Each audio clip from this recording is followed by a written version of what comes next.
அப்போ இது வந்து புரிதல் இல்லாத தெருக்கூத்து அப்படின்னா மக்கள் பயப்படுறாங்க. இது டிகிரி வைஸ் பார்க்கும்போது தான் அந்த தெருக்கூத்து நல்லது அல்லாததாங்கிறத நம்ம கவனிக்க முடியும். இது ஒரு பாயிண்ட்டு.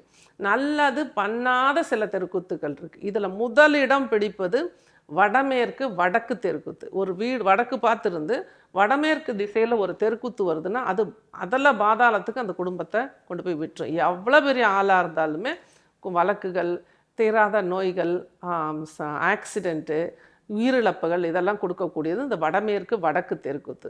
அது போலவே அக்னி தெருக்கூத்துன்னு சொல்லுவாங்க. தென்கிழக்கு கிழக்கு தெருக்கூத்து. ஒட்டுமொத்த வீட்டில் உள்ள பெண்களோட ஆரோக்கியத்தையும் பெண்களோட கேரக்டரையும் கெடுக்கக்கூடியது இந்த தெருக்கூத்து.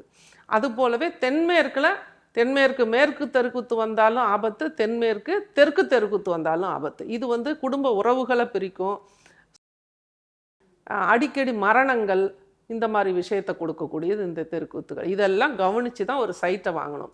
அதுலேயும் இன்னும் ஒரு படி மேலே இழப்பில்லா வெற்றி அப்படின்னா இருப்பியலில் அந்த பூமியோட சரிவு எப்படி இருக்குங்கிறத கவனிப்போம். பூமி ஒவ்வொன்றும் ஒவ்வொரு வாட்டத்தில் இருக்கும். மேற்கு வாட்டமா கிழக்கு வாட்டமா, வடக்கு வாட்டம் தான் சிறப்பானது. ஆனால் எல்லா இடத்துலையும் வடக்காக இருக்காது.